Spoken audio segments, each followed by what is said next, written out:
मोहतरम सामीन किराम, अभी आप लोगों के सामने सूरह फतह की 3 आयात की तिलावत की गई है, जो आखिरी 3 आयात।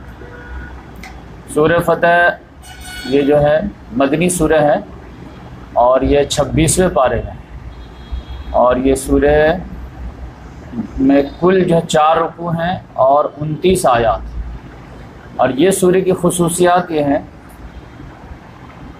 कि ये सुलह हुदैबिया के ऊपर जो है पूरी मुश्तमिल है। और जो बहुत बड़ा वाक़या हुआ था सुलह का सीज़ फायर, तो उसके बारे में जो है अल्लाह तबारक व तआला ने जो तबसरा किया, ख़ास तौर से सहाबा किराम को अप्रिशिएट किया है और इसमें कोई गलती नहीं थी, लिहाजा हर जगह अल्लाह ताला ने जो है सराहा ही है। तो वो बहुत ही जो है इनकरेजिंग सूरह बन गई सहाबा किराम के लिए। तो इस लिहाज से पहले मैं जो है आपको सुलह हुदैबिया सीरतुन नबी के लिहाज से सुनाता हूँ, ताकि आप रमज़ान में ये सूरह खुद से भी पढ़ेंगे तो आपको समझने में कहीं प्रॉब्लम नहीं हो, क्योंकि बैकग्राउंड मालूम रहता है तो आदमी फटाफट जो है किसी भी तफसीर से किसी भी तर्जुमे के मदद के ज़रिए आराम समझ लेता है। और अगर बैकग्राउंड ना मालूम हो तो फिर जो है आदमी कन्फ्यूज़न का शिकार होता है। तो आज इंशाअल्लाह हमारा 18वां प्रोग्राम है सीरतुन नबी का। 23 एपिसोड में इंशाअल्लाह ख़त्म करने का इरादा है, लेकिन अपना इरादा है, लेकिन मर्ज़ी अल्लाह ताला की है। 23 एपिसोड में इसलिए ख़त्म करने का इरादा है कि मोहम्मद सल्लल्लाहु अलैहि वसल्लम की नबूवत वाल के बाद जो ज़िंदगी है उर्दू महीने के लिहाज से वो 23 साल बनते हैं। तो इस लिहाज से वो निस्बत एक जो है जुड़ जाए, तो इस लिहाज से जो है उसी हिसाब से हम लेके चलें। 17 एपिसोड में हम लोग जो पहुँचे थे वो जंग अहज़ाब और ग़ज़वा बनु क़ुरैज़ा और फिर मोहम्मद सल्लल्लाहु अलैहि वसल्लम की जो शादी हुई थी, ख़ास हज़रत ज़ैनब बिन्त जहश, तो वो भी हम कवर किए थे। और हज़रत आयशा रज़ी अल्लाह ताला अन्हा पर जो एक इल्ज़ाम लगा था, जिसको अल्लाह तबारक व ताला ने आसमान से 10 आयात नाजिल करके बरात का जो है इजहार किया। तो वो सब जो है लास्ट एपिसोड में कवर हुआ था। उसमें एक चीज़ बस रह गई थी जो प्रैक्टिकल लाइफ में बहुत ज़रूरी चीज़ है, तो वो मैं आज शेयर कर देता हूँ, फिर सुलह हुदैबिया पे आगे बढ़ेंगे। उसमें यह है कि आप देखेंगे कि सीरतुन नबी में कि इल्ज़ाम लगाने वाले तो बेशुमार बहुत सारे थे, मुनाफिकों का तो पूरा टोला ही था, लेकिन रसूलुल्लाह सल्लल्लाहु अलैहि वसल्लम 3 लोगों को सिर्फ सज़ा दिए थे। उसमें से एक मस्ताह बिन असासा, हमना बिनते जहश जो ज़ैनब बिनते जहश की बहन थी, और तीसरा हस्सान बिन साबित जो मोहम्मद सल्लल्लाहु अलैहि वसल्लम के शायर थे, और जो कुफ़ार की तरफ से शायरी के ज़रिए से जो हमला करते थे तो उनका जवाब जो हस्सान बिन साबित देते थे। तो उसमें जो एक मस्ताह बिन असासा है, जो मैं पिछले मरतबा ये स्टोरी सुनाया था कि हज़रत आयशा रज़ियल्लाहु ताला अन्हा जब रात में जा रही थी ज़रूरत के तहत एक खातून के साथ, तो वो इन्हीं की वालदा थी उम्मे मस्ताह। तो उनकी वालदा को जो ठोकर लगा तो उसने जो बद्दुआ दी कि मस्ताह का बुरा हो, तो हज़रत आयशा रज़ियल्लाहु ऑब्जेक्शन ले कि मस्ताह ने क्या किया तुमको? तो उन्होंने कहा तुमको पता नहीं मस्ताह ने क्या किया है, और सारे लोगों के साथ हाँ में हाँ मिलाता है। तो ये जो थे हज़रत अबू बकर सिद्दीक़ रज़ियल्लाहु ताला अन्हु के रिश्तेदार थे, और ये गरीब भी थे। तो हज़रत अबू बकर सिद्दीक़ रज़ियल्लाहु ताला अन्हु इनको जो है माली मदद भी क्या करते थे, ख़ानदानी लिहाज से प्रोटेक्शन भी देते थे और माली मदद जो है बहुत क्या करते थे। और अबू बकर सिद्दीक़ रज़ियल्लाहु ताला अन्हु का नेचर ही जो है कोऑपरेटिव था, हर तरह के ग़ुलामों को गरीबों को देते थे। तो ये तो रिश्तेदार गरीब थे, तो इनको तो खुसूसी तौर से नवाज देते हैं, लेकिन ये भी जो है इन्फ्लुएंस में आ गए और हाँ में हाँ मिलाने लगे। तो हज़रत अबू बकर सिद्दीक़ रज़ियल्लाहु ताला अन्हु को इन पर बहुत गुस्सा आया कि तुम तो हमारे रिश्तेदार हो, तो क्रिटिकल टाइम में तो तुमको हमारे साथ होना चाहिए था, ख़ास तौर से हम तुमको किसी मोड़ पे नहीं छोड़ते हैं, तो तुम हमारे सख्त आजमाइश के मोड़ पर हमारे ही तुम जो है दगा देने लगे। तो उस वक्त उन्होंने कसम खा लिया कि अब तुमको मैं जो है 1 रुपया भी नहीं, कुछ भी मदद नहीं करूँगा, जाओ। तो ये बात अल्लाह ताला को नागवार गुजरी। ये जो तुम इरादा कर लिए हो और डिसीज़न ले लिए हो कि हम अब 1 रुपया तुमको नहीं देंगे, तो ये बात गलत है। गलती किसी से भी हो सकती है, उसकी सज़ा उसको मिल चुकी है। तो अब तुम्हारा नेचर वैसे ही रहना चाहिए जैसे प्रीवियस में था। तो पहले जैसे तुम उनकी मदद करते थे, मदद करते रहो, लेकिन आदमी को गुस्सा आ जाता है। अब जो है बिल्कुल जो है चहेती बेटी पर इतना बड़ा इल्ज़ाम लग गया, तो यकीनी बात है गुस्सा आना तो नेचुरल था। तो उसकी वजह से उन्होंने डिसाइड कर लिया कि हम तो जो है अब 1 रुपया जो है तुमको नहीं देंगे। तो उस पर अल्लाह ताला ने सूरे नूर में आयत नाजिल किया, वला यातिल फज़्ल मिनकुम वसाता यूतुल क़ुरबा, किसी भी अहले फ़ज़ल को जो है इस तरह के कस्में नहीं खाने चाहिए और अपने आप को नहीं हाथ रोकना चाहिए कि अगर किसी ने गलती कर दी है तो हम जो है तुमको हम नहीं नवाजेंगे। और उसके बाद एक इनकरेजिंग वर्ड जो है अल्लाह ताला ने नाज़िल किया कि अला तुहिब्बूना अन यग़फ़िरल्लाहु लकुम, क्या तुम नहीं चाहते कि अल्लाह तबारक व तआला जो है तुम्हारी गलतियों की पर्दापोशी करे? तो हर आदमी कहेगा वाई नॉट, क्यों नहीं, हम चाहते हैं। तो फिर अल्लाह ताला ने कहा कि जब तुमसे गलती हो जाती है तो हमसे उम्मीद रखते हो कि हम तुम्हारे गलतियों का दरगुजर करें, तो फिर तुम्हारे जो है नीचे के लोग हैं उनसे कोई गलती हो गई है तो फिर तुम कैसे कसम खा लिए कि हम नहीं नवाजेंगे? तो जिन लोगों को उम्मीद है कि हमारी गलतियों को अल्लाह बख्श दे, तो तुमको भी अपने नीचे वालों से बख्शिश का जो है व्यवहार करना चाहिए, बर्ताव करना चाहिए। तब अब ये इशारा समझ गए। अब अल्लाह ताला ने नाम लेकर के नाजिल नहीं किया ताकि ये पूरा जो है मैसेज जो है जनरलाइज हो जाए, हर आदमी के लिए जो हो जाए कि आपके घर में आपकी बीवी से कोई ना जो है गलती हो जाए, बच्चे से गलती हो जाए, नौकरानी से गलती हो जाए, जॉब में जो है नीचे वाले से कोई गलती हो जाए, तो हर जगह अगर वो माफ़ी मांगे तो फ़ौरन माफ़ कर देना चाहिए। और यही आयत जो है दिमाग में स्ट्रक कर लेना चाहिए कि अला तुहिब्बूना अन यग़फ़िरल्लाहु लकुम, क्या तुम ये नहीं चाहते कि अल्लाह ताला भी तुम्हारी गलतियों को माफ़ करे? तो हाँ, हम चाहते हैं। तो फिर तुम भी अपने नीचे वालों के साथ यही मामला करो, तो हम तुम्हारे साथ आखिरत में यही मामला करें। अब सुलह हुदैबिया पे आते हैं हम लोग। मोहम्मद सल्लल्लाहु अलैहि वसल्लम ग़ज़वे अहज़ाब के बाद ही एक जो है स्टेटमेंट दे दिए थे कि आज तक ये लोग हम पर अटैक करते रहे, बदर में आए, उहद में आए, खंदक में आए, लेकिन अब हम इस पर चढ़ाई करें, क्योंकि ये चले गए हैं नाकाम, लेकिन जो है वॉर ख़त्म नहीं हुई है, मिशन ख़त्म नहीं हुआ। हमारा मिशन है अल्लाह के दीन पर अल्लाह की हुकूमत को कायम करना, और उसमें सबसे बड़ी बात अल्लाह का जो घर है वो ख़ास तौर से मक्का में है, तो मक्के में जो है बैतुल्लाह को बुतों की गंदगी से पाक करना और मक्का और मदीना को जो है सेंटर बनाना। लिहाजा ये मिशन ख़त्म नहीं हुआ। लिहाजा आज तक ये आते थे, अब हम इन पर चढ़ाई करें। यानी इसमें मैसेज था सहाबा किराम को कि अब इनके अंदर इतनी हिम्मत नहीं होगी कि इतनी बड़ी तादाद जमा कर पाएँ और इतने बड़े साजो सामान मुहैया कर पाएँ, अब फिर ये लोग ले करके चढ़ दौड़े। अब ऐसा नहीं होने वाला। तो अब हमको जब मौका मिलेगा हम इन पर जो है चढ़ाई करेंगे। तो जो है कुछ ही दिनों के बाद, तकरीबन 1 ही साल के बाद मामला अल्लाह ताला ने ऐसा कर दिया कि मोहम्मद सल्लल्लाहु अलैहि वसल्लम ख्वाब देखे। ख्वाब में देखे कि मैं सहाबा किराम के साथ हूँ और मैं बैतुल्लाह में जो एंट्री लिया हूँ, वहाँ फिर जो चाबी लिया हूँ खाने काबा की, और फिर मैं तवाफ़ किया हूँ और फिर सही किया हूँ, उम्रा कंप्लीट किया हूँ। फिर कुछ हमारे सहाबा किराम में से जो है बाल को हलक करवाए हैं, कोई बाल को जो है कैंची से कटवाए हैं, और फिर उसके बाद हम लोग कंप्लीट किए। अब ये नबी का ख्वाब था। अब नबी का ख्वाब तो वही होता है। हज़रत इब्राहीम अलैहिस्सलाम को भी अल्लाह ताला ने नहीं ख्वाब ही में दिखाया था कि अपने बेटे को ज़बह करो, तो उन्होंने तैयार हो गए थे। तो इस लिहाज से अब लेकिन मसला यह था कि 1 ही साल पहले किसी तरह मदीना में रह करके डिफेंस कर लिए थे, वही बहुत बड़ी कामयाबी मानी जा रही। अब कहा जा रहा कि नहीं, अब जो है उम्रा करने हम लोग जाएंगे। तो समझिए कि जो है शेर के जो है कछार में आप खुद जा रहे हैं।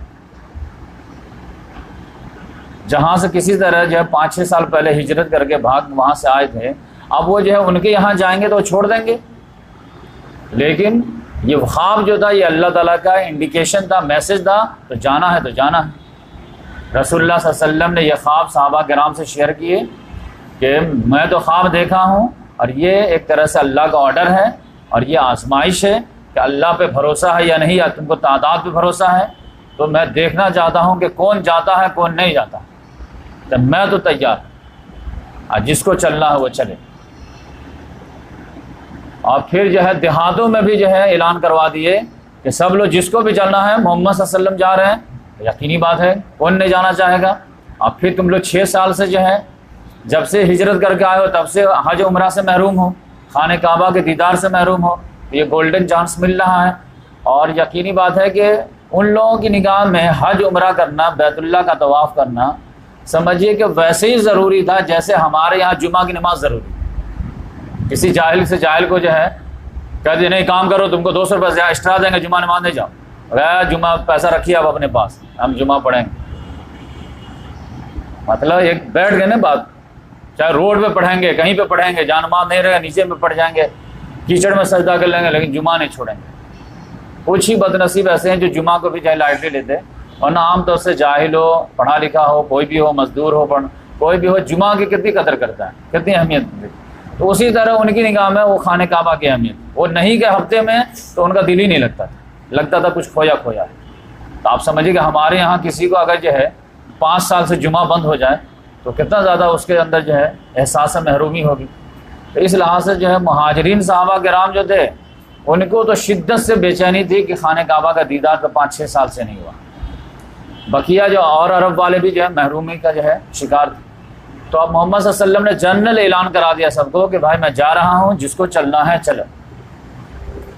तो मक्के के जो सहाबा किराम थे, खासकर मुहाजिरीन और खुसूसी तौर से अंसार में से, ये लोग तैयार हुए तकरीबन 1500 के करीब। 1400 जो है ज़्यादातर आता है, 1500 भी आता है, तो 1400-1500 लोग तैयार हुए।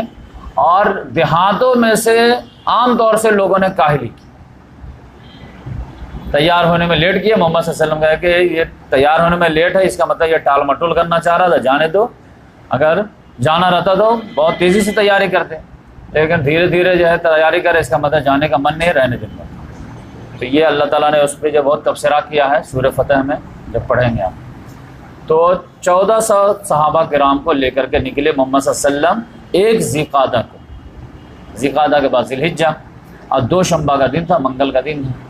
मोहम्मद सल्लल्लाहु अलैहि वसल्लम यहाँ से निकले तो अब यकीनी बात है इतना बड़ा काफिला निकल रहा है, तो मक्के वाले को जो है पता लग गया कि जो है मोहम्मद सल्लल्लाहु अलैहि वसल्लम आ रहे हैं। तो उन लोगों ने फ़ौरन जो मीटिंग बुलाई और फ़ौरन जो डिसीज़न लिए कि ऐसे कैसे पॉसिबल है कि इनको हम आने देंगे, इनको आने देंगे और तो ये आएंगे तो ये तो अपने मुताबिक जो है उम्रा करेंगे, तब तो मक्के में 2 दिन हो जाएगा।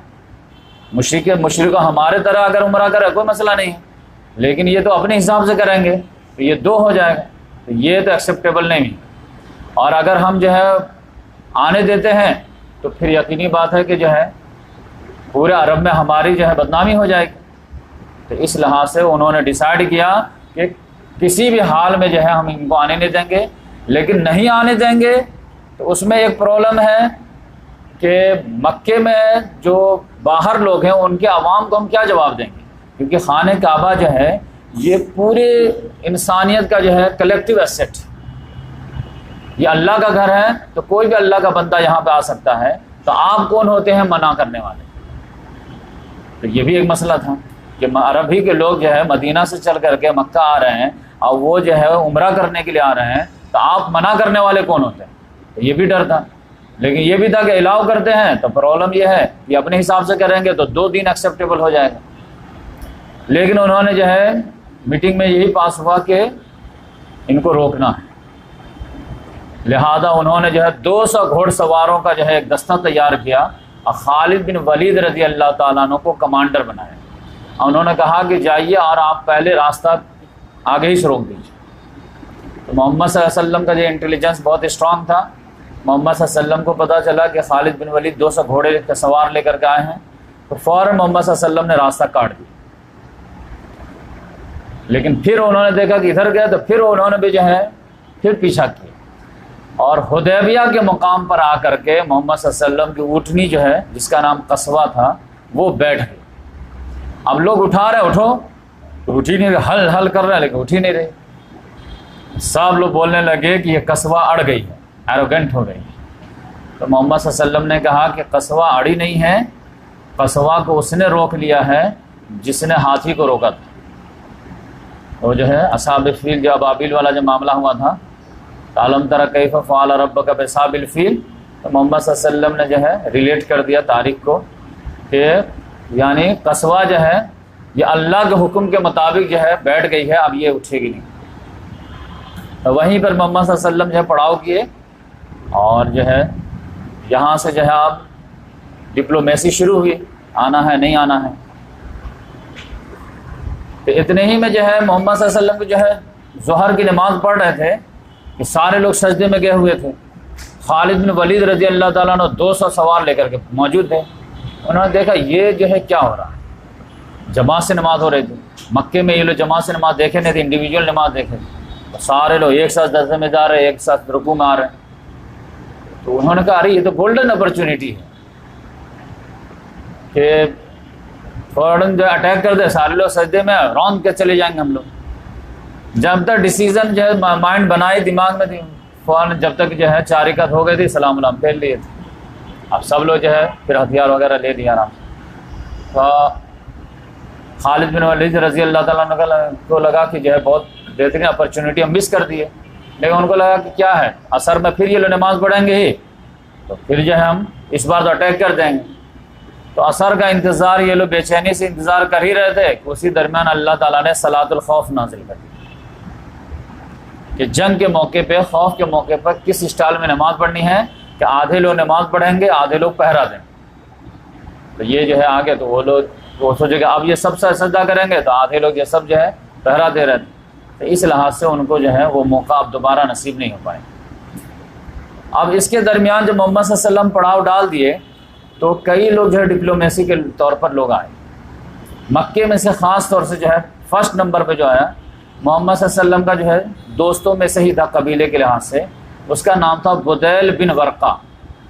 वो कई लोगों के साथ जो एक टीम बना करके आया और मोहम्मद सल्लल्लाहु अलैहि वसल्लम से बात किया कि आप किस लिए आए हैं। तो मोहम्मद सल्लल्लाहु अलैहि वसल्लम ने कहा कि देखो भाई, हम लोग सी उम्रा के लिए आए हैं, हम सी एक हथियार लाए हैं, एक तलवार है और वो भी नियाम के अंदर है और वो भी अंदर रखा हुआ है, जंग के लिहाज से हम नहीं लाए, और बकिया कोई हथियार वगैरह नहीं है। और हम लोग जो है सिर्फ उम्रा की नीयत से आए हैं, और खाने काबा पर हर इंसान का हक है, लिहाजा हमारा भी हक है, हमारे दो साथियों का भी हक है।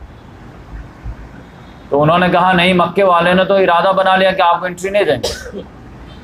कहा कि नहीं, तो मेरा मैसेज दो, और मेरा मैसेज ये भी दो कि देखो कई सालों से हमारी उनकी कन्फ्लिक्ट चल रही है, तकरीबन 5 साल से तो जंगी लिहाज से चल रही है, तो वो भी थक गए होंगे, बदर में आए, वहद में आए, खंदक में आए, वो भी थक गए होंगे। तो ऐसा करते हैं सीज़ फायर कर लेते हैं कुछ सालों के लिए, तो उनको जो है थोड़ा सा फ्रेशनेस के लिए जो मौका मिल जाएगा, और हम जो है अपना मिशन जारी रखेंगे दूसरे लोगों से। तो ये हमारे बीच से हट जाएंगे, तो मैं दूसरे लोगों से कन्फ्रंट करूंगा। अगर मैं जो है जीत गया तो फिर हम पोजीशन में आ जाएंगे पूरे अरब पे। तो ये अगर हमारे साथ जो है आना चाहें तो मैं इनको एक्सेप्ट कर लूँगा, और अगर मैं जो है पूरे अरब वालों से हार गया तो वही होगा जो ये चाहते हैं। तो इनसे जो है हमारे तरफ से सुलह की पेशकश जाके पेश की। अब वरना अगर ये दोनों में से कोई अगर इनको कबूल नहीं है तो फिर हमारे तरफ से भी इनको जाकर के सुना दीजिए कि ये मिशन तो मैं जारी रखूंगा जब तक मेरा सर जो है मेरे गर्दन से अटैच, या फिर अल्लाह ताला इस दिन को गालिब कर। तो ये भी दो टोक बता दीजिए कि ये जो है कंप्रोमाइज़ वाला मामला नहीं हो। तो वो जाकर के बोले उन लोगों को, लेकिन उन लोगों ने कहा नहीं, ये तो हमारी बहुत बड़ी इंसल्ट हो जाएगी कि कैसे माने देंगे, नाक कट जाएगी, मक्के वालों को हम क्या जवाब देंगे। लिहाजा लोगों ने उसके लाइटली लिया और वो कर। तो बुदैल बिन वर्का के जो है डिप्लोमेसी जो है, सफारत जो है वो नाकाम हुई, और उससे कुछ फ़ायदा नहीं। उधर से मैसेज आया नहीं, हम आपको नहीं आने देंगे, न सुलह करेंगे न तो आपको जो एंट्री देंगे। तो उसके बाद जो है एक दूसरा ग्रुप आया, उसमें नाम था हुलैस बिन अलकमा। उसका कबीला जो था वो कुर्बानी के जानवर को जो है बहुत इज्जत देता था, यानी हाजी और उम्रा करने वालों को बहुत एहतराम करता था। तो मोहम्मद सल्लल्लाहु अलैहि वसल्लम देखते ही पहचान गए, बोले कि देखो ये वो कबीले का आदमी है जिस कबीले में कुर्बानी के जानवर का बहुत एहतराम किया जाता है। तो सब लोग अपने अपने जानवरों को आगे करते। अब मोहम्मद सल्लल्लाहु अलैहि वसल्लम जो जानवर लेकर के आए थे, हदी का जानवर उसको बोलते हैं, और जिसमें जो है जो भेड़ बकरी है उसके गर्दन में एक पट्टा डाल देते थे अलामत के तौर पर कि ये जो है बैतुल्लाह में कुर्बान होने के लिए जा रहा, लिहाजा कोई लूट उट ना करे, ये अल्लाह की बकरी है। और ऊँट जो है तो उसको क्या करते थे, थोड़े से जो है कुहान को चीर देते थे, और उससे जो खून निकलता था तो उसी कुहान पर मल देते थे। वो एक सिंबल हो जाता था कि ये ऊँट जो है ये अल्लाह के लिए कुर्बानी के लिए जो है नियत की हुई है, लिहाजा कोई भी जो है रास्ता चलते ही इसको लूट मार ना करे, ये मुक़द्दस ऊँट हो गए। तो इस लिहाज से जो ऊँट और जो भेड़ बकरी जो भी मोहम्मद सल्लल्लाहु अलैहि वसल्लम लाए थे वो सब को जो है हुलैस बिन अलकमा के सामने कर दिया। तो हुलैस बिन अलकमा देखते ही जो है समझ गया कि अच्छा ये लोग उम्रा के लिए आए हैं, जंग के लिए नहीं आए। तो लिहाजा बिना बात किए हुए जो है वो वापस हो गया और मक्के वालों को मैसेज देने लगा कि भाई साहब वो लोग लड़ने के लिए नहीं आए हैं, वो लोग उम्रा के लिए आए हैं, और उम्रा के लिए तो हम लोग जो है बाप के कातिल भी जो रहता है उसको भी मना नहीं करते। ये तो हमारी रीति रिवाज है कि कोई आदमी हमारे बाप का कातिल है और साल भर से हम उसको तलाश रहे हैं, अब वो मिल नहीं रहा है, लेकिन अचानक अगर निगाह पड़ गई कि वो हरम में मौजूद है तो उसको हम टच नहीं करें, ये हमारी रीति। तो इन लोगों को कैसे, जो इतने लोग हैं, ठीक है, हमसे डिफ़र किए हैं, तो इनको खाने काबा में आने से कैसे रोक सकते हैं। और उसमें भी जो है 60-70% तो वही मामला है जो हम लोगों का है, तवाफ़ करना है, सही करना है, जो कुर्बानी का जानवर है, बैतुल्लाह का एहतराम है, ये सारे चीज़ जो है एहराम वगैरह है, ये सारे चीज़ तो है। बस ये है कि 20% 40% जो है उसमें गलत चीज़ है वो हटा देंगे, लेकिन लोगों ने उनकी भी बात नहीं मानी। तो फिर जो है उन लोगों ने जो है एक आदमी को भेजे। जब तक मोहम्मद सल्लल्लाहु अलैहि वसल्लम ने भी जो है अपने तरफ से एक आदमी को भेजे कि पता नहीं ये लोग आते हैं सही से मैसेज कन्वे कर पाते हैं या नहीं कर पाते हैं, हमारा मौक़िफ़ वहाँ पर रख पाते हैं या नहीं रख पाते हैं, तो ये पता नहीं चल रहा। तो हमारे तरफ से भी एक बंदा चला जाए और क्लियर कट जो है कुरैश के जो है नौजवानों से या सरदारों से बात करें। तो हज़रत उमर फ़ारूक रज़ी अल्लाह ताला अन्हु को मोहम्मद सल्लल्लाहु अलैहि वसल्लम ने कहा कि उमर तुम जाओ और जा कर के क्लियर कट जो है पैगाम पहुँचाओ हमारा कि हम लोग उम्रा के लिए आए हैं, जंग के लिए नहीं आए। हज़रत उमर रज़ी अल्लाह ने कहा कि या रसूलल्लाह देखिए हमारा पूरा ख़ानदान जो है मुसलमान हो गया है, तो हमारा कोई जो है बहुत पावरफुल है, एक तो पावर वाला ख़ानदान तो था नहीं बनु अदी का, उसमें से मोस्टली जो ईमान ले आए हैं, तो लिहाजा वो लोग हम पे चढ़ दौड़ेंगे तो हमारे को बचाने वाला हमारे ख़ानदान का कोई फ़र्द नहीं। तो उस लिहाज से मैं आपको मशवरा देता हूँ कि आप जो है उस्मान गनी रज़ी अल्लाह ताला अन्हु को भेजिए, वो जो बनु उमय्या ख़ानदान के हैं और मैन जो दुश्मनी पे जो आमादा है वो बनु उमय्या ही ख़ानदान है, लिहाजा उनको जो है ख़ानदानी लिहाज से कोई टच नहीं करेगा। तो मोहम्मद सल्लल्लाहु अलैहि वसल्लम को लॉजिकल लगा, तो मोहम्मद सल्लल्लाहु अलैहि वसल्लम ने उस्मान गनी रज़ी अल्लाह ताला अन्हु को बुलाए कि आप जाओ और जा कर के क्लियर कट मैसेज दो, पैगाम दो हमारा, अब फिर देखो कि वो क्या होता है। तो इस लिहाज से जो है हज़रत उस्मान गनी रज़ी अल्लाह ताला अन्हु जो है पैगाम लेके गए, जबकि मोहम्मद सल्लल्लाहु अलैहि वसल्लम के दामाद थे। अब ये जो है कोई गारंटी नहीं थी कि वो रिश्तेदारी का लिहाज करेंगे या फिर जो है इस्लाम दुश्मनी में कत्ल भी कर देंगे, लेकिन मोहम्मद सल्लल्लाहु अलैहि वसल्लम रिस्क लिए। Charity begins at home. अब इधर जो ये गए तो सारे रिश्तेदार जो रिश्तेदारी निभाने लगे। उस्मान गनी रज़ी अल्लाह ताला अन्हु से बहुत दिनों के बाद मुलाकात हुई, तो हाय हेलोई में बहुत टाइम पास हो गया। फिर सारे लोग जो ऑफ़र भी किए कि उस्मान बहुत दिनों के बाद आए हो तो तुम जो है उम्रा कर लो, कम से कम तवाफ़ कर लो, बहुत दिनों से ख्वाहिश रहे होगी। उन्होंने कहा नहीं, हम ज़रूर आए हैं और हमारी ख्वाहिश ज़रूर है, लेकिन मोहम्मद सल्लल्लाहु अलैहि वसल्लम के बगैर हम उम्रा नहीं कर पाएंगे। जब मोहम्मद सल्लल्लाहु अलैहि वसल्लम उम्रा करेंगे तो उनके साथ मैं करूँगा, तो इस लिहाज से मैं नहीं करूँगा। तो लोगों ने कहा कि अच्छा ठीक है तुम बैठो और हम लोग थोड़ा मशवरा करते हैं। तो वो मशवरा में कई दिन मीटिंग वगैरह लग गया, डिसीज़न ही नहीं ले पा रहे थे कि इनको जो है उम्रा करने दें या ना करने दें। रोकते हैं तो बकिया अरब वालों को क्या जवाब देंगे, नहीं रोकते हैं तब भी लोग जो है सवाल उठाएंगे कि 2 दिन एक मक्के में कैसे। तो इस लिहाज से वो लोग कन्फ्यूज थे और डिसीज़न नहीं ले पा रहे थे। यानी हॉक्स एंड डॉग्स का मामला वहाँ भी चल रहा था।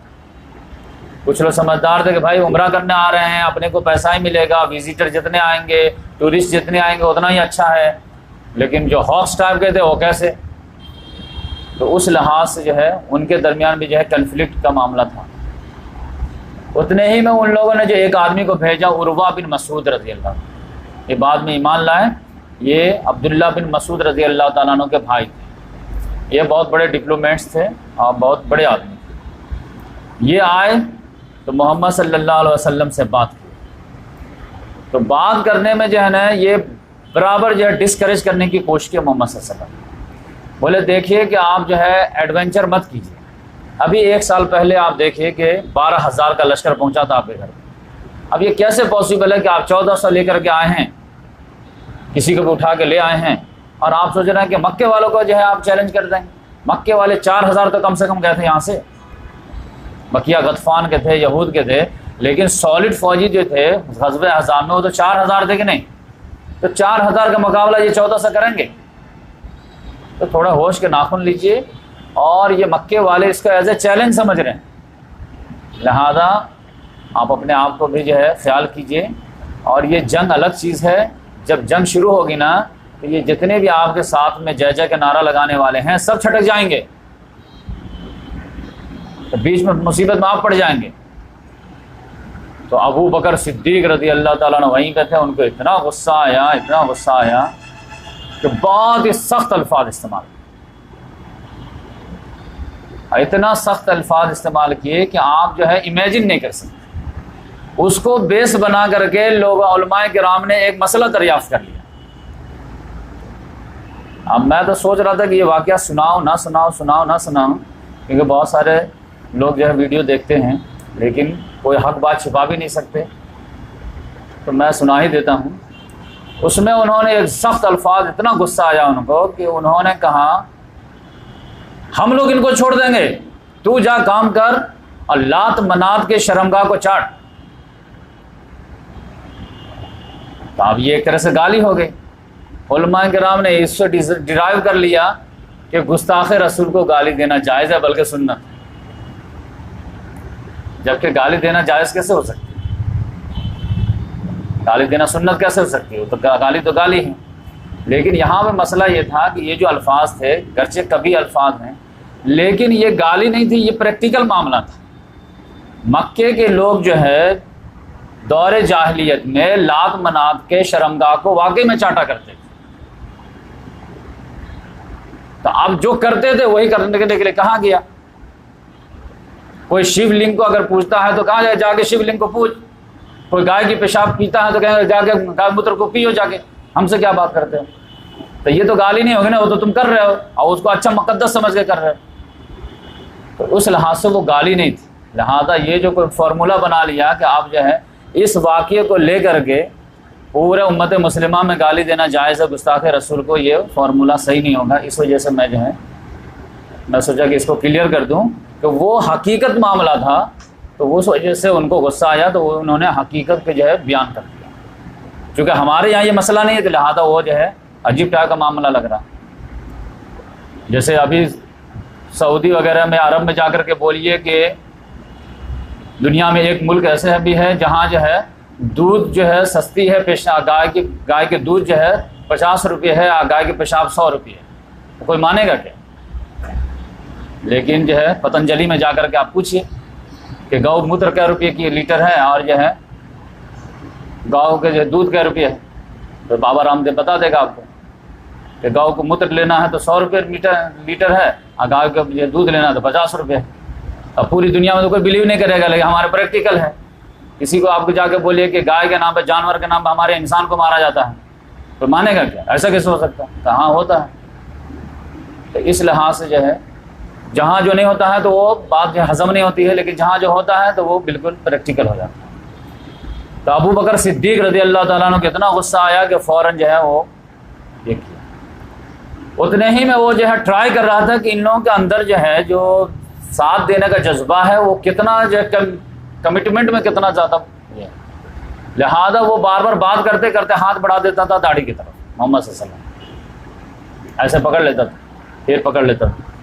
और उधर एक सहाबी खड़े रहते थे, मुगीरा बिन शुबा रज़ी अल्लाह, वो तलवार जो उल्टा करके जो है एकदम रेडी रहते थे। जैसे वो हाथ बढ़ाता था थोड़े से गुस्ताखी के अंदाज में, वो चूँकि सरदार टाइप का था, तो फ़ौरन वो जो है तलवार का दस्ता से मारते थे, हाथ साइड रखो, बात करो से।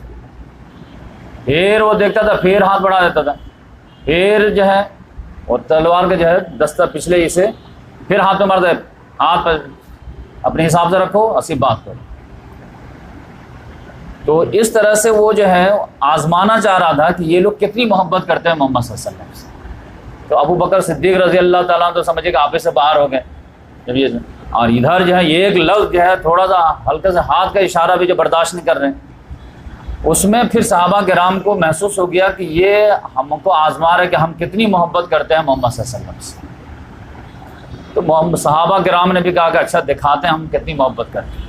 लिहाजा वो बैठे हुआ था ही कि नमाज का टाइम हो। जैसे नमाज मोहम्मद सल्लल्लाहु अलैहि वसल्लम वज़ू बनाने के लिए बैठे कि सहाबा किराम जो है मोहम्मद सल्लल्लाहु अलैहि वसल्लम के जो है कुल्ली का पानी गिरने नहीं देते थे कि हाथ में ले लेते, और सब लोग अपने अपने हाथ पे बदन पे मलते थे। यहाँ तक कि मोहम्मद सल्लल्लाहु अलैहि वसल्लम ने थूक भी फेंका तो फ़ौरन किसी साहब ने हाथ बढ़ा लिया और अपने हाथ पे मल लिया। और ये जो है शर्मा करके खाली कनखियों से देखता था।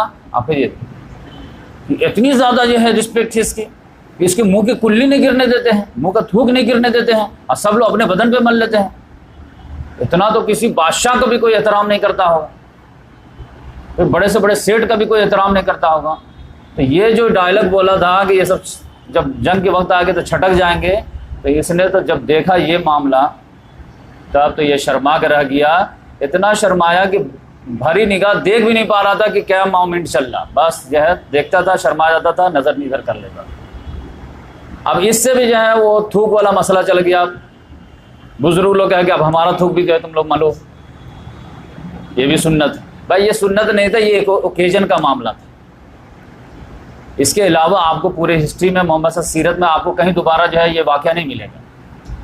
तो जहाँ पे ज़रूरत हो जाती है वहाँ पे जो है वो करना पड़ता है। यहाँ पर से अफेक्शन देना था कि मोहम्मद सल्लल्लाहु अलैहि वसल्लम अगर आगे बढ़ जाएंगे तो जब तक जो है 14 से कटेंगे नहीं तब तक पीछे हटेंगे नहीं। तो वो जो है टेस्ट करना चाह रहा था तो सहाबा कराम ने और आगे बढ़ करके टेस्ट करके दिखा दिया। तो इस लिहाज से वो ये सब वाक़या जो आपको, अब तो व्हाट्सअप का ज़माना है, आप जानते हैं कि हर तरह के हदीस, हर तरह के वाक़े जो है लोग शेयर करते रहेंगे। ये कैसे, इसको कैसे बिलीव करोगे, इसको कैसे मानोगे, इसको मैं चाह के सारे जो हार्ड मामले हैं वो भी क्लियर करता चलूँ, और उससे जो कंक्लूजन निकालते वो तो और ख़तरनाक हो जाता, नीम हकीम ख़तरे जान, नीम मुल्ला ख़तरे ईमान हो जाता। तो उस लिहाज से जो है मैं सोचा कि इसको ही बता दूँ। तो उर्वा बिन मसूद जो है वो यहाँ से जब गया वहाँ पे तो लोगों को बताया कि देखो भाई उनको आने दो, उम्रा करने दो, क्योंकि हम देखे हैं कि वो लोग बहुत ख़तरनाक आदमी हैं। 1400 हैं, अगर वो उनका लीडर जो हाँ बोल दिया तो फिर तो वो हिलने वाले नहीं हैं।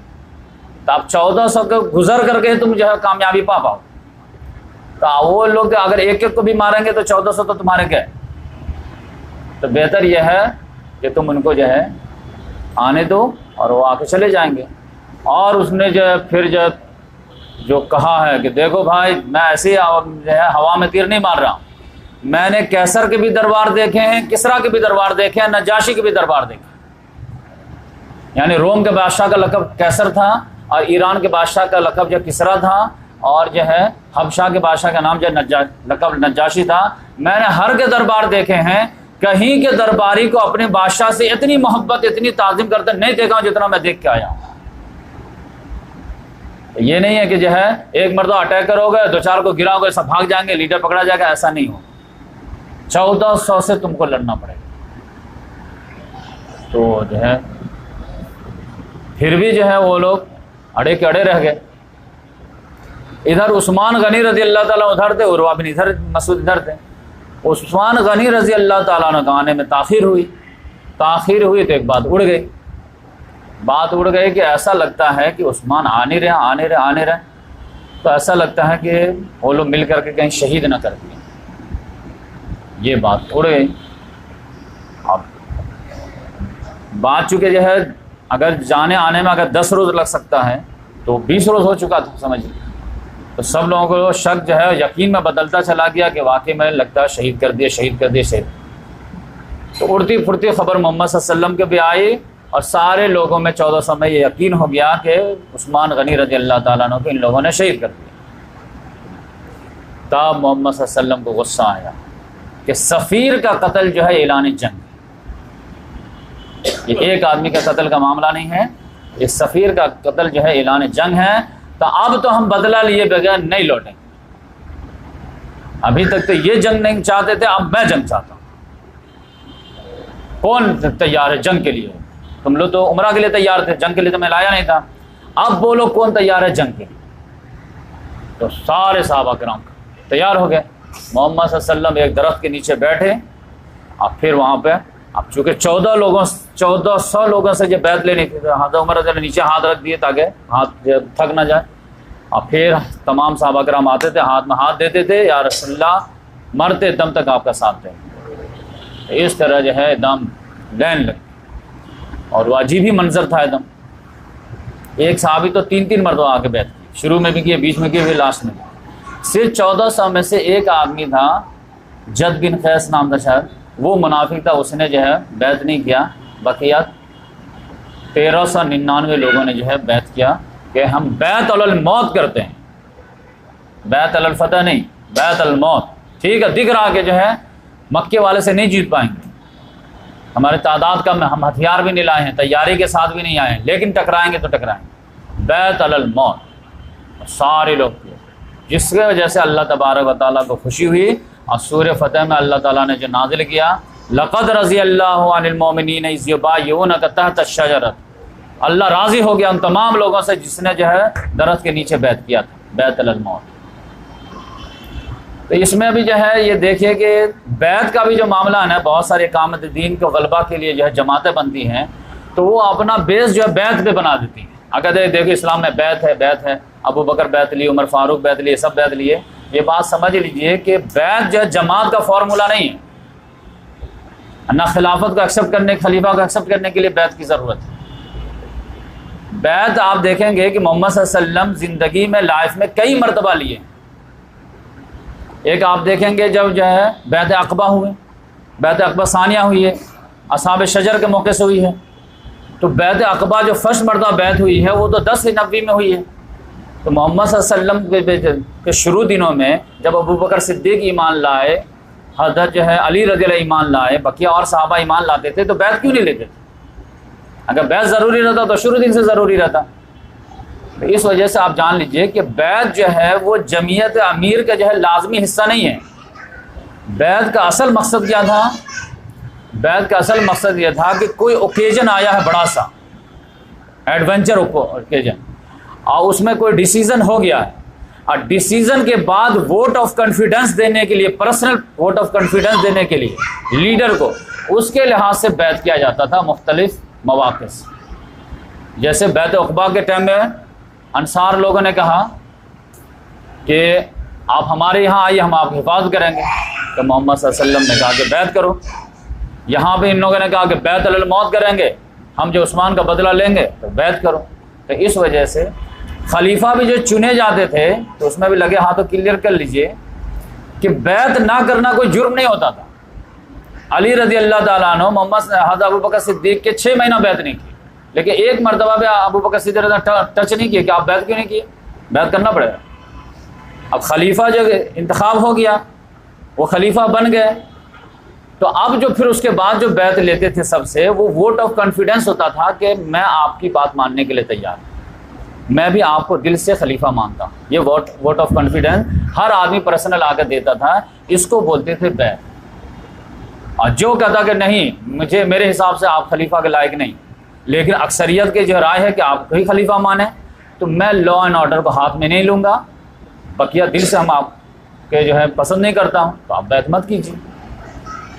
तो इसी यही वजह है कि अबू बकर सिद्दीक़ रज़ी अल्लाह ताला अन्हु जो 6 महीना अली रज़ी अल्लाह ताला अन्हु बैत नहीं किए, तो उसकी वजह से उनको कोई ये प्रॉब्लम नहीं था, ठीक है आप ना कीजिए, लेकिन लॉ एंड ऑर्डर का हाथ में नहीं लीजिए। फिर बाद में जब उनसे 6 महीना के बाद बातचीत हुई, तो उन्होंने कहा कि भाई मुझे एक शिकायत थी कि मोहम्मद सल्लल्लाहु अलैहि वसल्लम के इंतकाल के बाद आप लोग 3 लोग मिलकर के कैसे खलीफा डिसाइड कर लिए। हम भी थे, ठीक है हम खलीफा बनने के लायक नहीं थे, लेकिन मशवरा देने के तो लायक थे, हम अहले बैत में से थे, तो हमसे कम से मशवरा तो लिया जाता। तो अबू बकर सिद्दीक़ रज़ी अल्लाह ताला ने जब पूरी सिचुएशन बताया कि भाई वो अंसार लोग जमा हो गए थे वहाँ पर, और बिल्कुल जो क्रिटिकल सिचुएशन हो गया था, हम लोग दौड़े दौड़े भागे, और फिर वहाँ पर जो है अगर ऑन द स्पॉट डिसीज़न नहीं लेते तो अंसार में से कोई खलीफा चुन जाता, तो फिर चुन करके उसको हटाना तो बड़ी मुश्किल था, क्योंकि मोहम्मद सल्लल्लाहु अलैहि वसल्लम की एक हदीस मेरे पास थी कि अल अइम्मतु मिनल कुरैश, खलीफा जो होगा वो कुरैश में से होगा। लिहाजा वहाँ पर ऑन द स्पॉट ऐसा जो है सिचुएशन बन गया कि वहाँ पे मुझे जो है लोगों ने सेलेक्ट कर लिया, मुझे कबूल करना पड़ा, वरना अगर नॉर्मल हालात रहते तो आपको कौन जो नज़रअंदाज कर सकता है। तब उन्होंने कहा चलिए हमारी शिकायत दूर हो गई, और मैं अब मस्जिद नबवी में आपसे जो है सारे पब्लिक के सामने बैत करूँ। तो ये मैं आपको क्लियर कर दिया कि बहुत सारी जमातें जो हैं अपना जो है मेंबरशिप के बुनियाद जो है बैत जो बनाती हैं, तो ठीक है आप बनाइए, तो कोई हराम मामला नहीं है, लेकिन दूसरे लोग जो नहीं बनाते तो उसको जो है कमेंट पास करते कि जमीयत का फॉर्मेशन का जो बेस है वो तो बैत है, सहाबा किराम बैत पे किए थे, मोहम्मद साहब बैत पे। तो ये मामला नहीं था, मामला ये था कि पहले आप इंतखाब करेंगे, वो बैत जो होती है वो वोट ऑफ कॉन्फिडेंस के लिए होता है। तो इस लिहाज से जो है बैत अलल मौत हुई। तो ये खबर जब पहुंची है वहाँ मक्के में, तब वो लोग हिल गए, क्योंकि इनको आम तजुर्बा भी था, बदर का उहद का तजुर्बा भी था, खंदक का तजुर्बा भी था। लिहाजा इन्होंने कहा कि नहीं भाई ठीक है, हम लोग जो सुलह करते हैं। सुलह के लिए क्या किए कि सुहैल बिन अम्र को भेजे। सुहैल बिन अम्र जो एक सरदार था, और उसका लक़ब था खतीब कुरैश, सबसे स्पोक पर्सन ऑफ कुरैश, तकरीर करने में माहिर आदमी, अब बात में बोतल में उतार देने वाला आदमी, उसको भेजे। मोहम्मद सल्लल्लाहु अलैहि वसल्लम ने जब देखे सुहैल बिन अम्र आ रहा है, पहले बोल दिया आप सुलह हो गए। तो आप देखिए हर को जो है चेहरे से पहचान जाते थे, साइकोलॉजिकल मोहम्मद सल्लल्लाहु अलैहि वसल्लम कितने स्ट्रॉन्ग, सामने वाला आ रहा है उसकी वीकनेस क्या है, उसकी स्ट्रांगनेस क्या है, पता लगा लेते थे, उसी हिसाब से जज करते थे। लिहाजा सुहैल बिन अम्र का आने के बाद बोले कि बस मामला हो गया, ये बंदा जो है सुलह का ही मैसेज लेकर के आ रहा है, अगर जो वॉर का मैसेज रहता ना तो कोई दूसरा बंदा था। तो सुहैल बिन अम्र आया, बात बहुत लंबी किया एकदम। मोहम्मद सल्लल्लाहु अलैहि वसल्लम तो समझ गए थे कि तू तो सुलह करेगा ही करेगा। लिहाजा मोहम्मद सल्लल्लाहु अलैहि वसल्लम ने अपने स्ट्रॉन्ग पोजीशन लिए, लेकिन मोहम्मद सल्लल्लाहु अलैहि वसल्लम ने जब एंट्री लिए थे हुदैबिया के मौके पे, वहीं पर कह दिए थे कि ये लोग अगर सुलह के लिए कुछ भी ऑफर करेंगे, अगर वो हराम नहीं होगा तो मैं एक्सेप्ट कर लूँगा, कुछ भी पेश करो अगर हराम नहीं है। आप कहोगे शिर करना पड़ेगा, तो वो तो नहीं करेंगे, लेकिन कोई भी जायज़ वाला मामला रहेगा ना, तो सुलह इतनी अच्छी चीज़ है हमारे लिए कि मैं तो एक्सेप्ट कर लूँ। जहाँ था बार्गेन वगैरह, तो फिर पता चला कि दोनों फरीक जो है तैयार हो गए कि हम लोग सुलह कर लेते हैं। सुलह में जो है बहुत सारे दफ़ात थे, 4 जो अहम थे, जो सब बच्चे को याद होने चाहिए। और वही जो है पहले नंबर पे ये था कि सुहेल बिन अम्र ने कहा कि इस साल आपको यहाँ से वापस जाना पड़ेगा, आप इस साल ये मक्के में एंट्री नहीं कर सकते वरना हमारी नाक कट जाएगी और बकिया अरब को हम क्या जवाब देंगे। तो आ गए, घुस गए, डर गए तुम लोग, तो इस साल बराए मेहरबानी आपको जाना, आप नेक्स्ट ईयर आ जाइए, तो हमारे इजाज़त से होगा।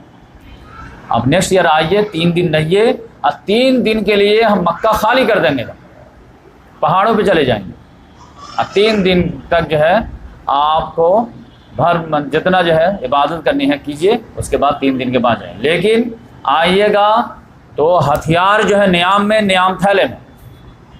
मोहम्मद सल्लल्लाहु अलैहि वसल्लम ने कहा ओके, एक शर्त हो गई। दूसरी शर्त यह है कि अरब के जो दूसरे कबाइल हैं, हमारे और कुरैश के और आप मुसलमानों की जंग है, बकिया जो कबाइल हैं वो जिनके साथ जाना चाहे वो उनको अलाउ होगा। कोई कबीला हमसे दोस्ती बनाना चाहता है तो वो भी हमारा पार्ट माना जाएगा, इलाही बन गया। कोई आपका इलाही बनना चाहता है तो आपका इलाही माना जाएगा। तो बनु खुज़ा जो है मोहम्मद सल्लल्लाहु अलैहि वसल्लम के इलाही बन गए, और बनु बकर जो है कुरैश के इलाही बन गए। ये दोनों नाम याद रखिएगा, फतेह मक्का में काम आए। ये 2 हो गए। तीसरे नंबर पे जो है उन्होंने कहा कि देखिए, अगर कोई लड़का अपने गार्जियन के इजाज़त के बगैर मक्का से ईमान कबूल करके आपके यहाँ पनाह लेने के लिए भाग जाता है और हम डिमांड करेंगे कि मेरा बेटा आपके यहाँ चला आया है, तो आपको वापस करना पड़ेगा। मोहम्मद सल्लल्लाहु अलैहि वसल्लम ने कहा ओके, लेकिन आपके यहाँ से कोई लड़का जो है हमारे यहाँ पनाह लेने के लिए आ जाएगा तो हम वापस नहीं करेंगे। मोहम्मद सल्लल्लाहु अलैहि वसल्लम का ओके। अब ये मामला तो इतना ख़तरनाक हो गया कि हज़रत उमर रज़ी अल्लाह ताला अन्हु को तो समझ ही नहीं, ये क्या हो रहा है, हम क्यों पीछे जा रहे हैं। एक तो ये कि इस साल आपको नहीं करना है, ये बहुत ज़्यादा जो है ह्यूमिलिएटिंग था, क्यों नहीं करेंगे, तुम्हारे नाक का मसला था, हमारे भी नाक का मसला है, हम मदीने वाले को क्या जवाब देंगे जा करके। अब फिर ये कि तुम्हारा बंदा आएगा तो हमको वापस करना, हमारा बंदा जाएगा तो वापस नहीं करोगे, ये कौन सी है, कोई लॉजिकल नहीं है। मोहम्मद सल्लल्लाहु अलैहि वसल्लम ने कहा ओके ओके, कहा चलो लिख दीजिए। तो हज़रत अली रज़ी अल्लाह ताला अन्हु को बुलाया गया कि भाई ये लिख दीजिए। उन्होंने लिखा, शुरू किया ऊपर में बिस्मिल्लाहिर्रहमानिर्रहीम। तो सुहेल बिन अम्र ने कहा वाह व्हाट इज़ दिस, कहा बिस्मिल्लाहिर्रहमानिर्रहीम, शुरू करता अल्लाह के नाम से जो रहमान रहीम है। कही who is Rahman, who is Rahim, कहा रहमान वो जो तुमको पैदा किया है।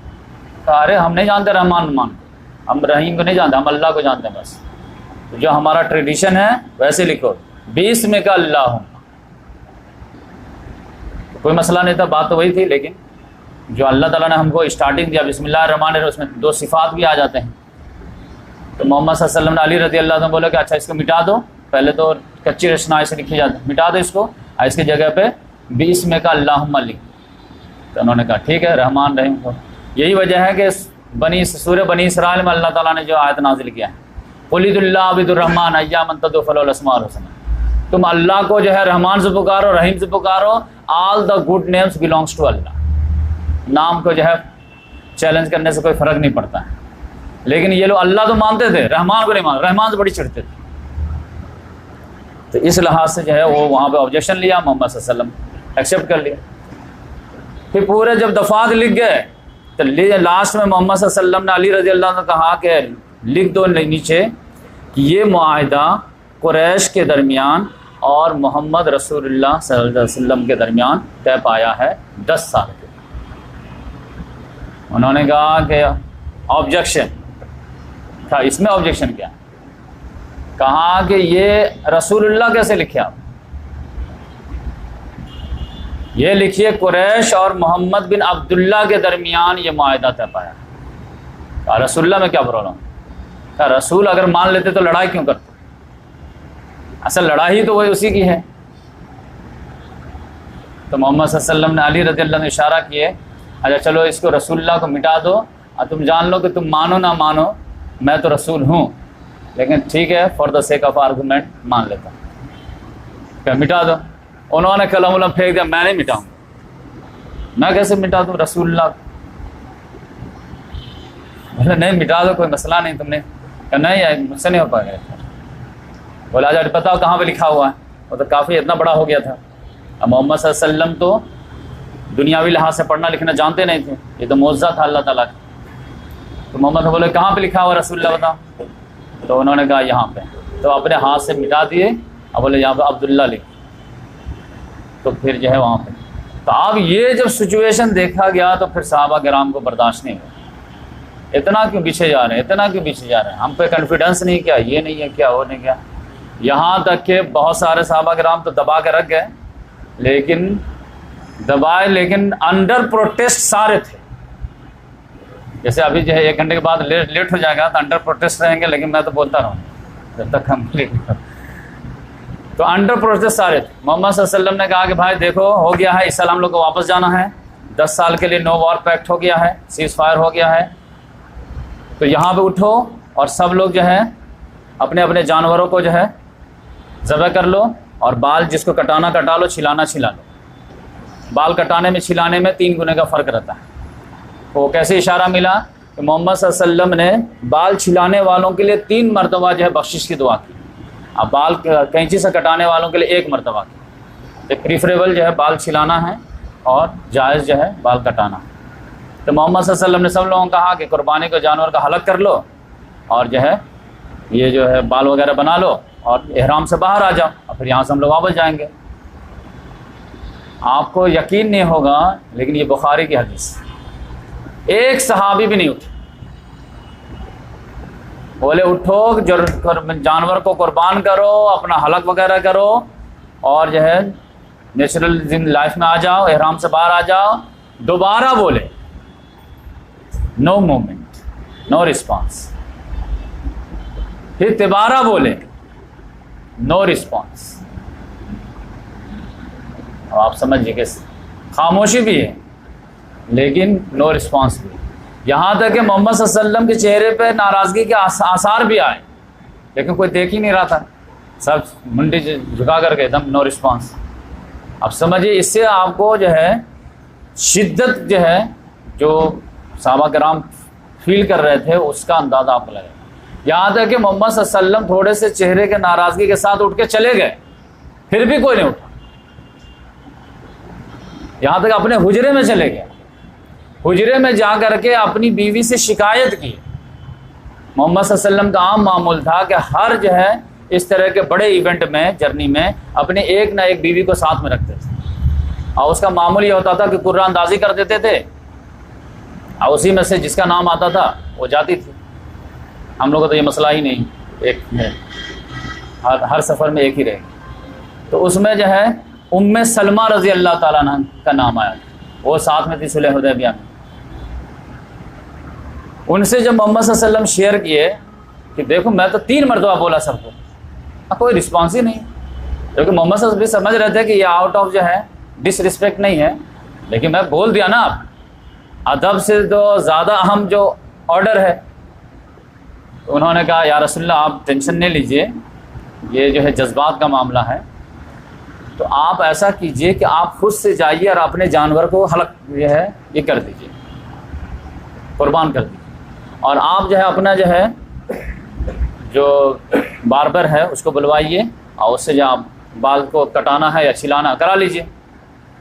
जैसे ही आपको देखेंगे ना वो सब जो है शुरू हो जाएंगे। और ऐसा है कि हाँ मोहम्मद सल्लल्लाहु अलैहि वसल्लम अपने जानवर को कुर्बान किए और जैसे बाल छिलाए, अभी स्टार्ट ही हुआ था कि फिर एक एक करके उठना शुरू हो। अब फिर सब लोग जो है, तो ये जो पीरियड था समझिए कि ये जो है हालत इंतज़ार था। तो वो लोग को लग रहा था कि हमारे प्रोटेस्ट से कहीं हो सकता है कि डिसीज़न चेंज हो जाए, लेकिन जब लगा कि नहीं भाई ये अब डिसीज़न हो गया है तो फिर आप जो मानना ही मानना है। जैसे क्लास वगैरह में आप 5, 7वां या 6ठा पीरियड पढ़ाने जाएंगे ना, तो बहुत कई दिन ऐसे होंगे कि बच्चे कहेंगे सर आज नहीं पढ़ाए, आज छुट्टी दे दीजिए, 7वां आखिरी पीरियड। आप कहें नहीं पढ़ाओगे, नहीं छुट्टी, नहीं पढ़ो। सारे बच्चे कहते नहीं आज नहीं होगी, नहीं होगी, नहीं होगी, चलें। उसी में आप बोर्ड में लिख दीजिएगा टॉपिक नंबर 1। तो फिर जो है जैसे लगा कि नहीं अब मूड बन गया है टीचर का, तो फिर बच्चे जो कॉपी किताब निकालने लगते हैं। तो अपनी कुछ देर तक जोर लगाते हैं, जब लगता है कि नहीं चला तो फिर जो है बच्चे मान भी जाते हैं, फिर पढ़ने लगते हैं। तो यही वाला मामला था कि थोड़ी देर जो उन्होंने अपना प्रोटेस्ट दर्ज कराए कि कहीं डिसीज़न वापस हो जाए, लेकिन लगा नहीं कि ये डिसीज़न है तो मानना तो है ही, तो दिल से तो इनकार कर नहीं रहे थे। तो इस लिहाज से जो है सब लोग ये, लेकिन हज़रत उमर रज़ी अल्लाह ताला अन्हु, तो उमर रज़ी अल्लाह ताला अन्हु उन्होंने तो जो दिल में होता था वो बाहर भी आ जाता था। वो आकर के मोहम्मद सल्लल्लाहु अलैहि वसल्लम को जो है अकेले में पकड़े, बोले या रसूलल्लाह क्या आप अल्लाह के रसूल नहीं हैं? नो डाउट हम हैं या नहीं? कहाँ हैं? क्या हम लोग हक पे नहीं हैं? कहाँ हैं? क्या वो लोग बातिल पे नहीं हैं? कहाँ हैं? क्या हमारे मकतूलीन जन्नत में नहीं है? कहाँ हैं? उनके मकतूलीन जहन्नम में नहीं है? कहाँ हैं? तो फिर क्यों ये दब के सुलह? मोहम्मद सल्लल्लाहु अलैहि वसल्लम ने बोले कि भाई मैं जो है वही कर रहा हूँ जो अल्लाह ने ऑर्डर दिया है, तो मैं अकॉर्डिंग टू गॉड कर रहा हूँ, बस इतना समझो। फिर भी इनको जो सेटिस्फेक्शन नहीं हुआ। फिर वहाँ से आगे अबू बकर सिद्दीक रज़ी अल्लाह ताला बोले कि ये क्या मामला है दब करके सुने, आपको कुछ बात समझ में आती है क्या? उन्होंने कहा उमर बात सुनो, ये अल्लाह के रसूल हैं, बात समझने में आए? तो अब यह है कि हमारी आफियत यह है कि समझ में आए ना आए बस इनके साथ लगे रहो, इसी में आफियत है। और मोहम्मद सल्लल्लाहु अलैहि वसल्लम अपने तरफ से कोई बात नहीं करते हैं, वो अल्लाह की तरफ से पाबंद होते हैं। उसके बाद उनको बात समझ में आई तो कहते हैं कि मैं तो उसके बाद इतना सदका किया, ज़कात दिया, ये किया, तस्बीह पढ़ा, नमाज, लेकिन मुझे तो लगता है कि वो दिन जो मैं थोड़ी सी जो है लहजा मेरा जो सख्त हो गया था, तो वो स्रोत से जो मुझे बहुत डर लगता है। तो ये मामला एकदम हुआ। उसी में अभी जो है सहाबा किराम अभी तैयार हो ही रहे थे, और ये जो है अभी एग्रीमेंट जो फाइनल हो ही रहा था, दस्तखत जो है इधर से भी कुछ लोगों को होने थे, हम लोगों के इधर से भी होने थे। इतने ही में वो सुहैल बिन अम्र का जो है जो रियल बेटा था, अबू जंदल नाम था उनका, उसको उसने जो है घर पे जो है इस्लाम कबूल करने के पादाश में बेड़ी में बंद करके रखे हुआ था कई दिनों से, बल्कि कई सालों से।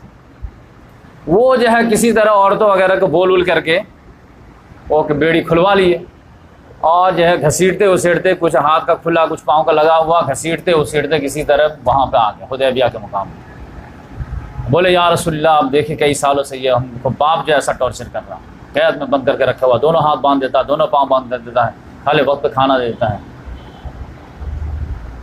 सुहैल बिन अम्र ने कहा कि मोहम्मद सल्लल्लाहु अलैहि वसल्लम को कि देखिए फर्स्ट आपका जो है ट्राई है, इसको वापस करना पड़ेगा।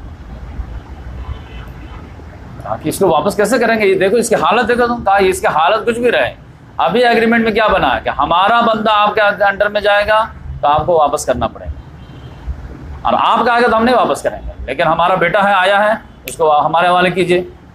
अब वो तो घुस गए मुसलमानों की मजलिस में, कहा वापस कीजिए। मोहम्मद सल्लल्लाहु अलैहि वसल्लम ने कहा अभी एग्रीमेंट तो पूरा नहीं हुआ ना, अभी तो दस्तखत बाकी है सब। कहा फिर दस्तखत बाकी है तो आप जाइए, मुआहदा वायदा नहीं।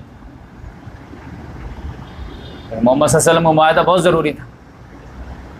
तो बोले कि अच्छा ठीक है मुआहदा हो गया है, तो मैं तुमको ऐसे पर्सनल बोल रहा हूँ कि मेरे खातिर जो इसको छोड़, एक रहता ना एक लेवल भी तरह रहता ना, तो मैं बोल रहा हूँ, मैं रिक्वेस्ट कर रहा हूँ कि इसको छोड़। कहा नहीं मैं किसी के खातिर नहीं छोड़। तो मोहम्मद सल्लल्लाहु अलैहि वसल्लम ने कहा अबू जंदल जाओ, सब्र करो, अल्लाह ताला कोई ना कोई रास्ता निकालेगा। वो इतना ज़्यादा जो इमोशनल होकर के चीखम पुकार के चिल्लाए कि सारे लोग जो है तड़प गए, मचल के रह गए, लेकिन डिसीज़न था, लीडर का डिसीज़न था। इमोशन अपनी जगह पर रखिए, लीडरशिप में तो लीडर की बात माननी पड़ेगी। लिहाजा हो गए रोड पे पीटते हुए, ये तो और भी ज़्यादा जज्बात में जो है आग लगाने वाला मामला था। लेकिन जैसे ही अभी थोड़ा सा सुलह हुदैबिया के मुकाम से मोहम्मद सल्लल्लाहु अलैहि वसल्लम क्रॉस किए हैं, कि सारे के दिल तो बोझल थे, लेकिन ठीक है आमन्ना सद्दकना, जब वो ईमान ले आए तो बात क्या। तो वैसे अल्लाह तबारक व तआला ने यह सूरह फतह नाज़िल किया। और सूरह फतह की स्टार्टिंग क्या मालूम है? पहली आयत इन्ना फतहना लका फतहम मुबीना। अब 29 आयत में से पहली आयत, हमने तुमको जो है ओपन विक्ट्री दिया, लैंड स्लाइडिंग विक्ट्री, फतहम मुबीना, वाज़ेह, जरा से भी दिमाग होगा तो और गौर से देखेगा तो तुम्हारी जीत हो गई। आप पूरी सूरह आई थी नाज़िल। मोहम्मद सल्लल्लाहु अलैहि वसल्लम ने महसूस किया था कि सबसे ज़्यादा जो है प्रॉब्लम किसको हुआ? उमर फारूक हुआ। क्या उनको बुलाओ। अब ये तो जो है बोलने के तो बोल दिए थे, फिर बाद में तो शर्मा रहे थे, तो मार काफिले से दूर जा रहे थे, क्या आई कांटेक्ट ना हो। मोहम्मद सल्लल्लाहु अलैहि वसल्लम ने कॉल कर दिया, उमर कहाँ, बुलाओ उनको।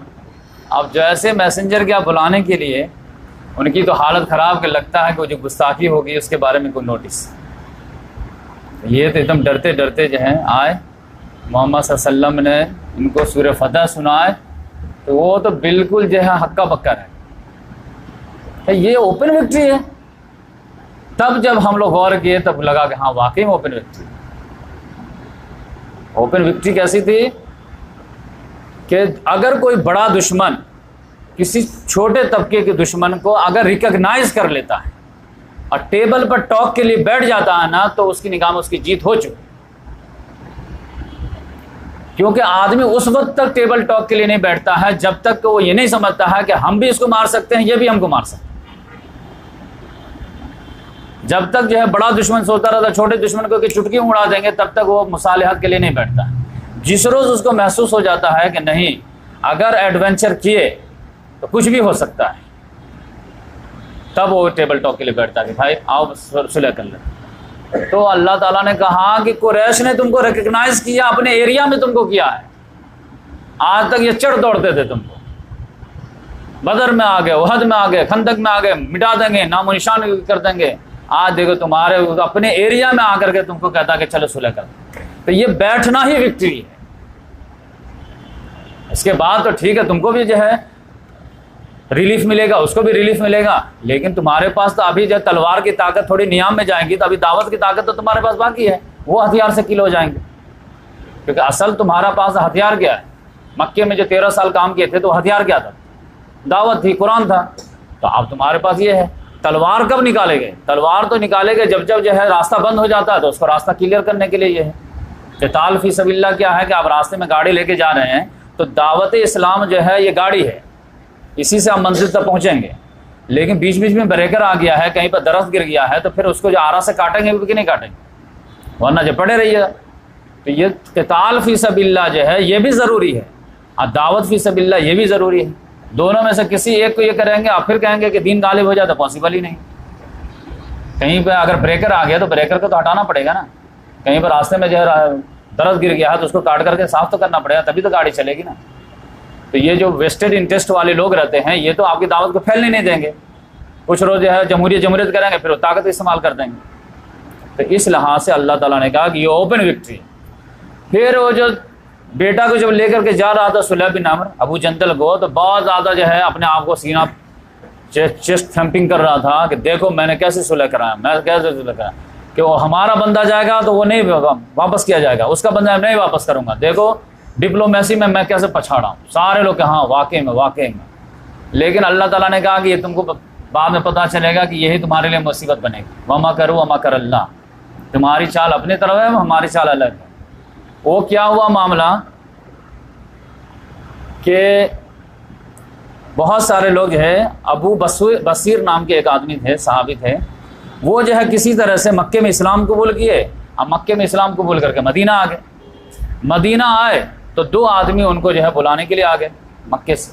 मोहम्मद सल्लल्लाहु अलैहि वसल्लम के पास आया कि देखिए हमारा बंदा अबू बसीर नाम का है, ये ईमान कबूल कर लिया है और आपके यहाँ आ गया है, तो मुआहदे के हिसाब से इनको वापस कीजिए। तो मोहम्मद सल्लल्लाहु अलैहि वसल्लम अबू बसीर के सामने हाथ जोड़ दिए कि भाई हमारा मुआहदा हो चुका 10 साल के लिए, तो आप जाओ और वहीं पर इस्लाम का काम करो, लेकिन हमारे यहाँ तो नहीं रह सकते क्योंकि मुआहदा हो चुका है, हम मुआहदे के पाबंद हैं, लिहाजा हम दिल पर पत्थर रख करके आपको वापस करने पर मजबूर हैं, चले जाइए।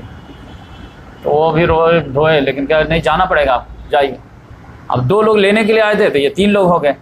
जो लेने के लिए आया था उसके पास तलवार बहुत ज़बरदस्त, नए नए ख़रीदा था एकदम तलवार।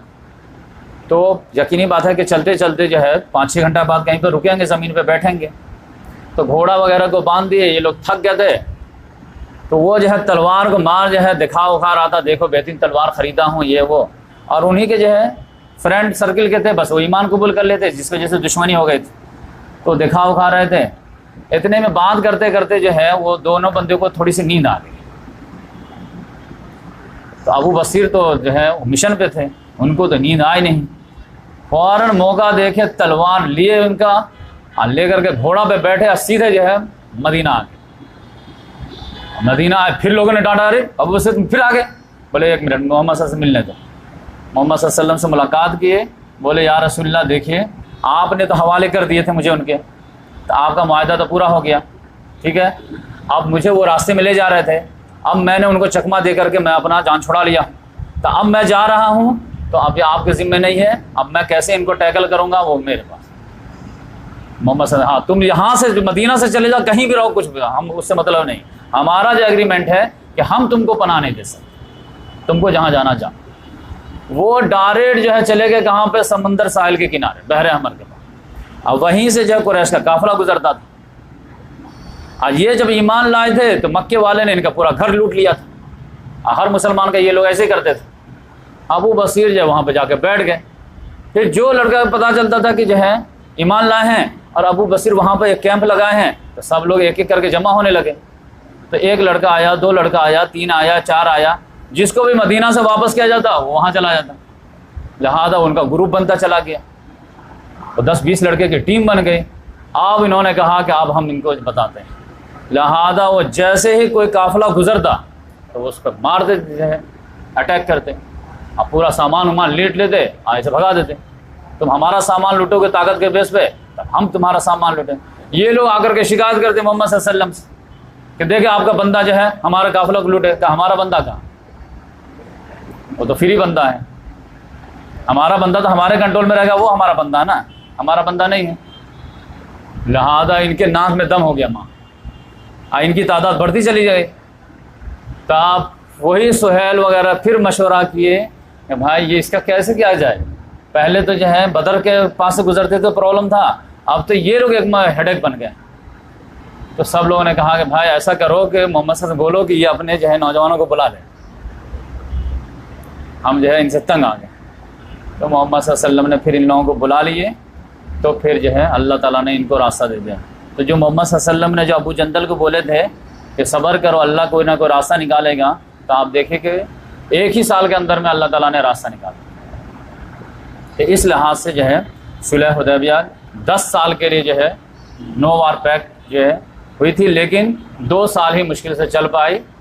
और उसमें जो है कुरैश वालों ने ही गलती कर दी है, जिसकी वजह से मुआहिदा ख़त्म हो गया। इसमें असल में जो फ़िलासफ़ी ऑफ सीरत अगर आप पढ़ेंगे तो उसमें असल मसला क्या था कि आप समझ लीजिए, मोहम्मद सल्लल्लाहु अलैहि वसल्लम के सामने 2 दुश्मन थे। ये दोनों दुश्मन साथ में मिल करके आ गए थे खंदक के मौके से। लिहाजा मोहम्मद सल्लल्लाहु अलैहि वसल्लम का अपना असेसमेंट ऐसा था कि बैक वक्त दोनों दुश्मन से हम नहीं टकरा सकते, क्योंकि दोनों के पास टैलेंट अलग अलग है। एक के पास दौलत बहुत है, शातिर दिमाग बहुत है, एक के पास मसल पावर, मस्कुलर पावर बहुत ज़्यादा है। ये दोनों अगर मिल जाते हैं ना तो फिर सोने पे सुहागा हो जाता है। लिहाजा अगर ये दोनों अकेले अकेले आए लड़ने के लिए तो हम आराम से इसको डिफीट दे देंगे दोनों।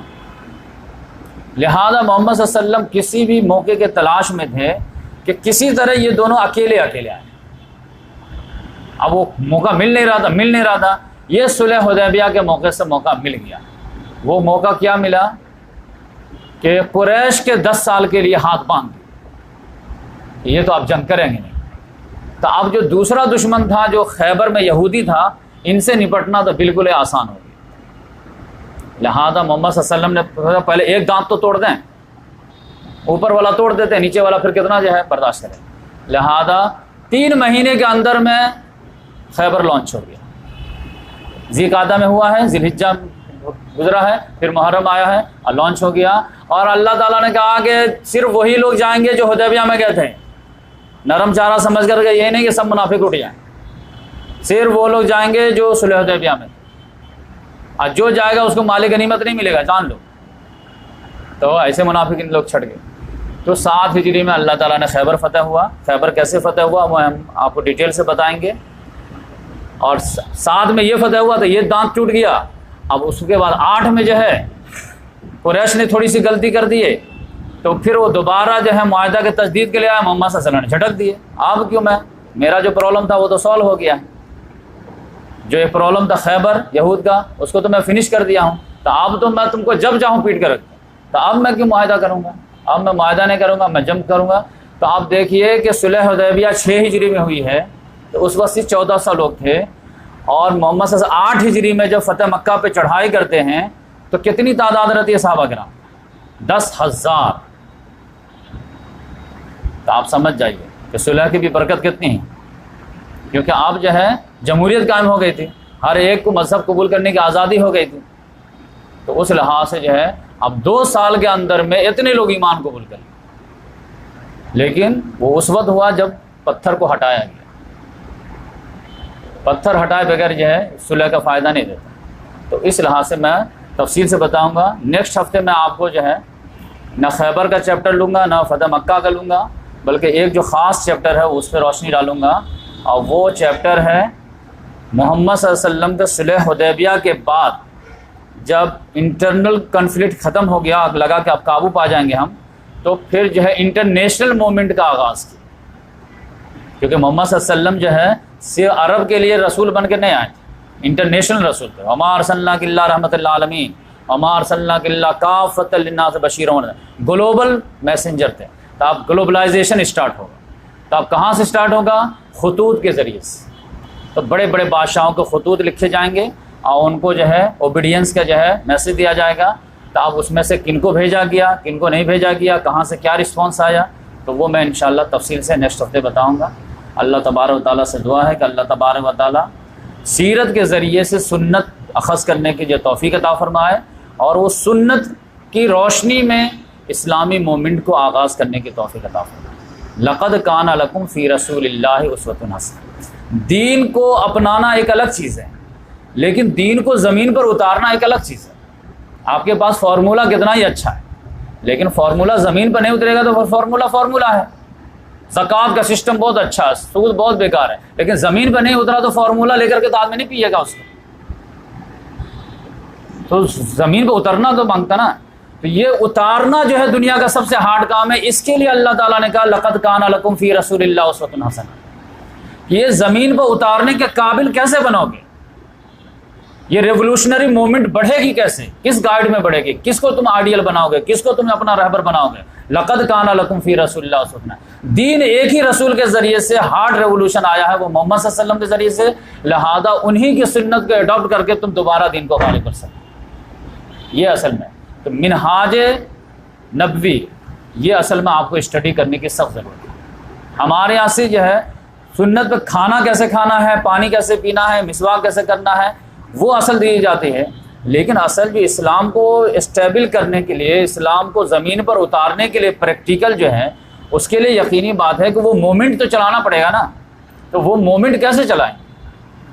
तो वो यहाँ का आइडियोलॉजी कहाँ से लेकर के आएंगे, वो तरीक़ेकार कहाँ से लाए के आएंगे, वो मेथोडोलॉजी कहाँ से लेकर के आएंगे, किससे लेंगे? ईसा अलैहिस्सलाम से लेंगे, मूसा अलैहिस्सलाम से लेंगे, किससे लेंगे? तो अल्लाह ताला ने कहा कि ये मेथोडोलॉजी जो आपको लेना पड़ेगा वो कहाँ से लेना पड़ेगा? लक़द काना लकुम फ़ी रसूलिल्लाहि उस्वतुन हसना। इस वजह से इस आयत को सूरह अहज़ाब में अल्लाह ने रखा।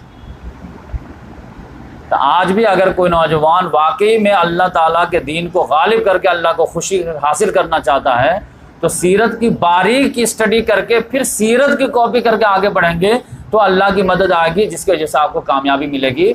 वरना अगर सीरत नबी को आप मेथोडोलॉजी नहीं बनाएंगे तो 1400 साल से जो ट्राई हो रही है, दोबारा दीन गालिब कहीं नहीं हुआ। बड़ी बड़ी जमातें खप गई, ख़त्म हो गई, खप गई, ख़त्म हो गई। बड़ी बड़ी एक काम दीन के नारे हज़ारों जमातें ने लगाए, किसी को कामयाबी नहीं मिली। उसकी वजह क्या थी कि मेथोडोलॉजी जो है वो सीरत नबी को नहीं बना, हथियार जो है उन्होंने कुरान को नहीं बना। इसके तो आज भी अगर आप दोबारा दीन गालिब होगा तो मोहम्मद सल्लल्लाहु अलैहि वसल्लम ने फरमा दिया था लन यसलु आखिर हाज़िल उम्मा इल्ला बिमा सला बिही अव्वलुहा।